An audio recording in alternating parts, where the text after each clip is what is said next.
بسم اللہ الرحمن الرحیم۔ اب تک جو اسباب گزرے ہیں علم نحو سے متعلق، تو بات چل رہی تھی لفظ سے متعلق کہ لفظ کسے کہتے ہیں، پھر لفظ کے اقسام سے متعلق کہ لفظ کی کیا کیا قسمیں ہیں۔ بتایا گیا تھا کہ لفظ کی دو قسمیں ہیں، لفظ موضوع، لفظ محمل۔ پھر لفظ موضوع کے قسموں کے بارے میں بتایا تھا کہ لفظ موضوع کی دو قسمیں ہوتی ہیں، مفرد اور مرکب۔ پھر مفرد کی تین قسمیں ہوتی ہیں، اسم، فعل اور حرف۔ اب ہم اس سبق کے اندر بات کریں گے لفظ موضوع مرکب سے متعلق۔ تو سب سے پہلے خلاصے کے طور پر سلائیڈ میں جان لیتے ہیں، پھر ہر ایک کی تفصیل کو دیکھیں گے، تعریف کو دیکھیں گے کہ مرکب جو ہوتا ہے اس کی دو قسمیں ہوتی ہیں۔ مرکب کسے کہتے ہیں؟ جو دو لفظوں سے مل کر بنا ہو یا دو سے زائد لفظوں سے مل کر بنا ہو۔ اگر لفظ تنہا ہو تو اس کو مفرد کہتے ہیں، اگر لفظ دو ہو یا دو سے زائد ہو تو اس کو مرکب کہتے ہیں۔ تو مرکب کی بھی دو قسمیں ہوتی ہیں، ایک مرکب مفید، ایک مرکب غیر مفید۔ یعنی مرکب کی دو قسمیں ہوتی ہیں، مفید اور غیر مفید۔ پھر مرکب مفید جو ہے اس کی بھی دو قسمیں ہوتی ہیں، جملہ خبریہ، جملہ انشائیہ۔ اور مرکب غیر مفید اس کی بھی قسمیں ہوتی ہے، ہم اس کو آگے دیکھیں گے۔ آج ہم بات کریں گے مرکب مفید سے متعلق کہ مرکب مفید کی دو قسمیں ہوتی ہے، جملہ خبریہ، جملہ انشائیہ۔ یعنی جو ایک سینٹنس بنتا ہے وہ مرکب مفید ہوتی ہیں اگر، تو ان کی دو صورتوں میں سے کوئی ایک صورت ہوگی، چاہے تو جملہ خبریہ ہوں گی یا جملہ انشائیہ ہوں گی۔ پھر جملہ خبریہ کی دو قسمیں ہوتی ہے، جملہ اسمیہ، جملہ فعلیہ۔ اور جملہ انشائیہ کی بھی بہت ساری قسمیں ہیں، ہم ان کو بھی آگے دیکھیں گے۔ آج ہم بات کریں گے کس کی؟ کہ مرکب کی دو قسمیں ہوتی ہیں، مرکب مفید، مرکب غیر مفید۔ ان میں سے ہم مرکب مفید کی بات کریں گے کہ مرکب مفید کسے کہتے ہیں۔ پھر اس کی دو قسمیں ہوتی ہیں، جملہ خبریہ اور جملہ انشائیہ۔ پھر جملہ خبریہ اور انشائیہ کی تعریف کو دیکھیں گے، اس کے بعد جملہ خبریہ کی قسموں کو دیکھیں گے کہ جملہ خبریہ کی کتنی قسمیں ہیں۔ تو جملہ خبریہ کی دو قسمیں ہوتی ہیں، جملہ اسمیہ اور جملہ فعلیہ۔ اب ہم ہر ایک کو تفصیل سے سمجھیں گے۔ مرکب مفید وہ مرکب ہے جس سے بات کرنے والے کی بات مکمل ہو۔ ایسا جملہ ہے کہ جس سے بات مکمل ہو جائے اور سننے والے کو پورا فائدہ حاصل ہو۔ یعنی ایک سینٹنس بولا گیا تو اس سینٹنس سے ہمیں مکمل فائدہ پہنچے، ایسا نہ ہو کہ بات ادھوری رہ جائے، بولنے والے کی بات بھی مکمل ہو جائے اور سننے والوں کو پورا فائدہ بھی ہو، یعنی اس کو سمجھ میں بھی آ جائے۔ ایسے سینٹنسز کو کیا کہتے ہیں؟ مرکب مفید کہتے ہیں۔ جیسے ذہب زید، زید گیا، بات بالکل سمجھ میں آ گئی کہ زید کے جانے کی بات ہو رہی ہے کہ زید چلا گیا ہے، بات مکمل ہو گئی، سامنے والوں کو بھی پوری بات سمجھ میں آ رہی ہے۔ اکتب، تم لکھو، جب ہم نے کہا کہ اکتب تم لکھو، اس سے بھی بات کیا ہو رہی ہے؟ مکمل ہو رہی ہے، بات ادھوری نہیں رہ رہی ہے۔ اور مرکب مفید کو مرکب تام، کلام اور جملہ بھی کہا جاتا ہے۔ کیا کہتے ہیں؟ مرکب مفید کا دوسرا نام کیا ہے؟ مرکب تام۔ تام کیوں؟ کہ مکمل ہوتا ہے، تام کا معنی مکمل، تو یہ جملہ مکمل ہوتا ہے، اسی وجہ سے اس کو مرکب تام بھی کہتے ہیں، کلام اور جملہ بھی کہتے ہیں۔ اب آگے ہم سمجھیں گے کہ مرکب مفید کے اندر جو ایک جملے کے اندر چند جز ہوتے ہیں، ان میں سے کس کو کیا کہتے ہیں؟ تو ہر جملہ میں دو جز کا ہونا تو لازمی ہوتا ہے، اس کے بغیر جملہ نہیں ہوتا۔ تنہا لفظیں ہو تو وہ کبھی بھی جملہ نہیں ہو سکتا، اس کے لیے کم سے کم دو لفظوں کا ہونا ضروری ہے، دو جز کا ہونا ضروری ہے۔ ان میں سے ایک کو مستند الیہ کہتے ہیں اور دوسرے کو مسند کہتے ہیں۔ مستند الیہ، مستند کی تعریف اس سے پہلے بھی آ چکی ہے، ایک بار یہاں پر پھر دیکھ لیں گے کہ مستند الیہ کی تعریف وہ کلمہ ہے جس کی طرف کسی فعل یا اسم کی نسبت کی جائے. کسے کہتے ہیں؟ مسند الیہ، کہ جس کی طرح کسی فعل کی نسبت کی جائے یا کسی اسم کی نسبت کی جائے.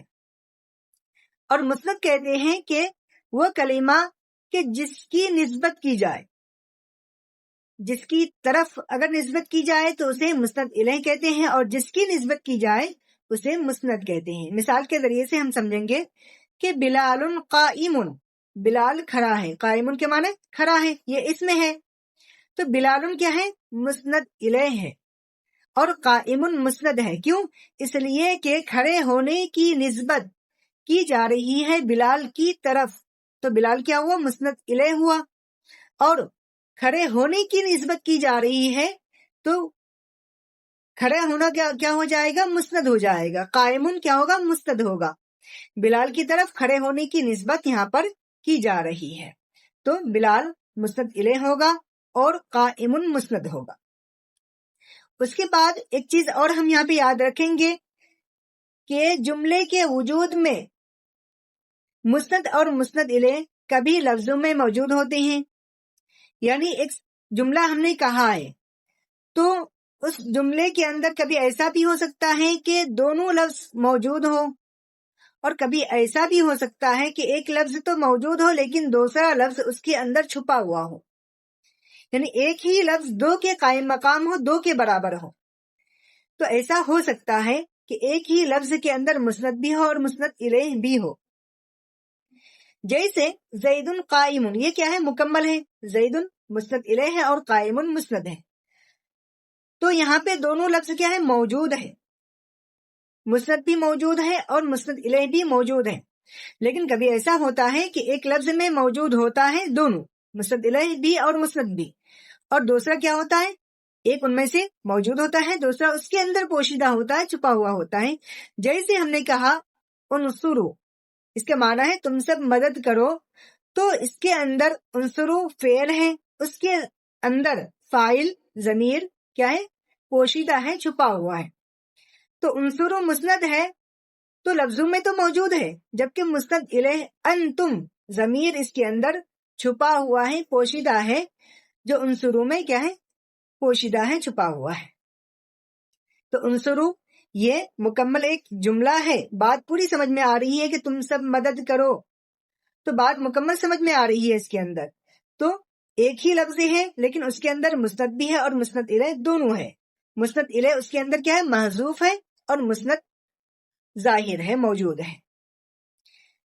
اس کے بعد ہم دیکھیں گے مرکب غیر مفید کی تعریف.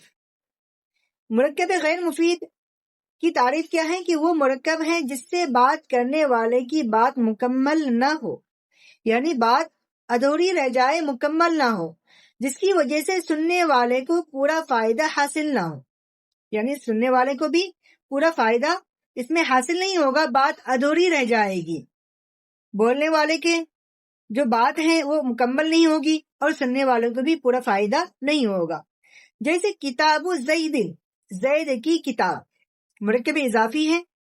زید کی کتاب، ہم نے جب کہا کہ زید کی کتاب تو اس میں بات ادھوری ہے کہ کیا بات کہنے چاہ رہے ہیں، مکمل بات نہیں ہے.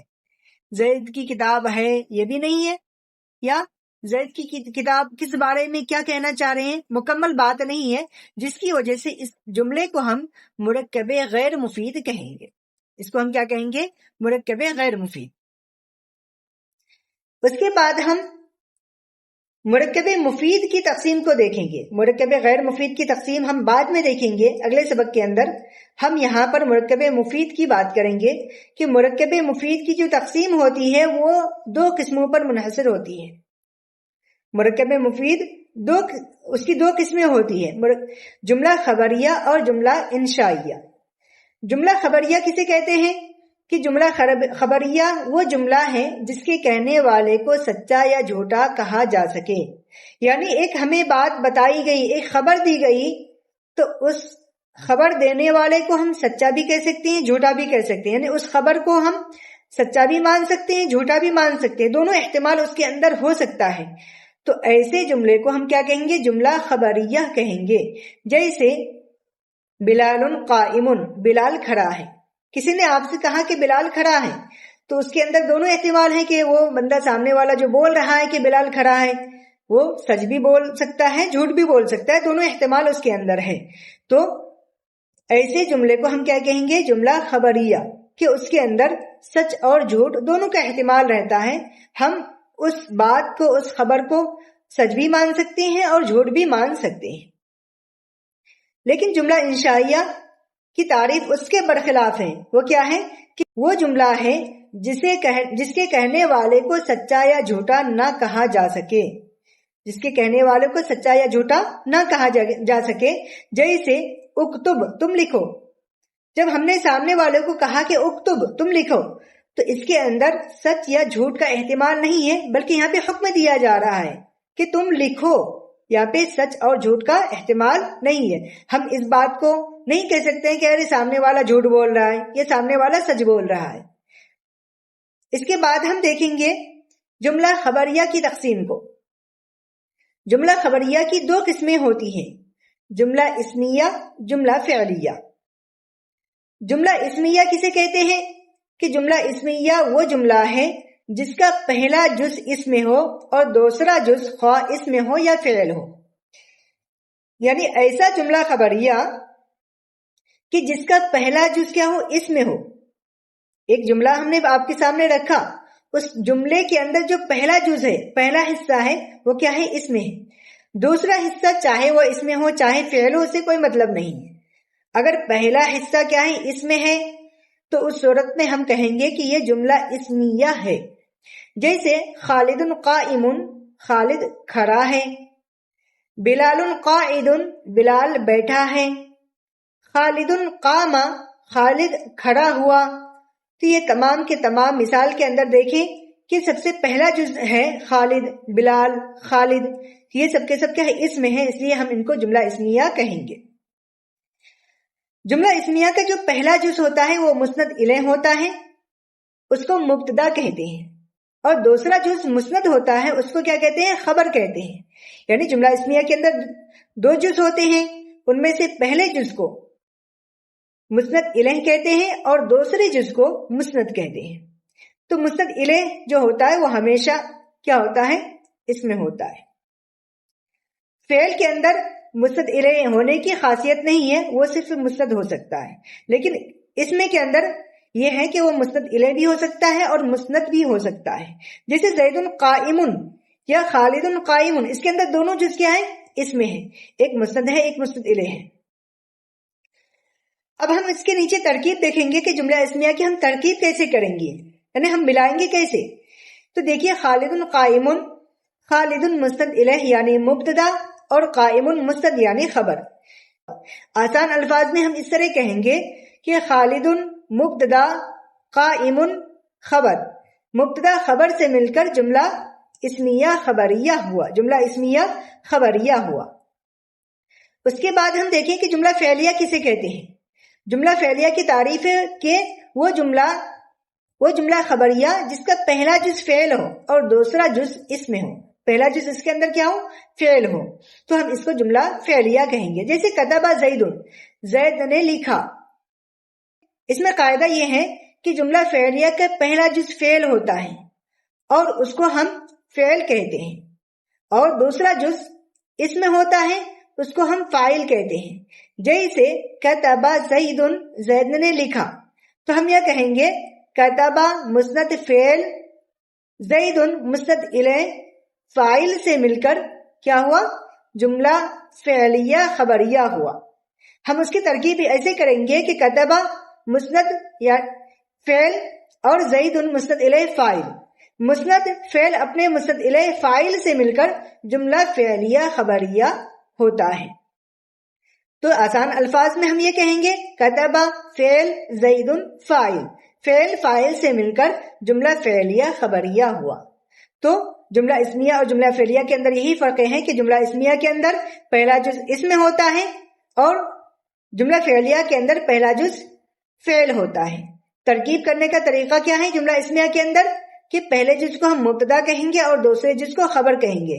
مبتدا خبر سے مل کر جملہ اسمیہ خبریہ ہوا. اور فعل کے اندر ہم کیا ترکیب کریں گے کہ فعل کو ہم فعل ہی کہیں گے اور سامنے جو آ رہی ہے اسم اس کو ہم فاعل کہیں گے.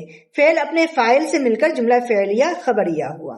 انشاءاللہ ہم اگلے سبق کے اندر جملہ انشائیہ کے بارے میں بات کریں گے، پھر اس سے آگے مرکب غیر مفید کے بارے میں بات کریں گے.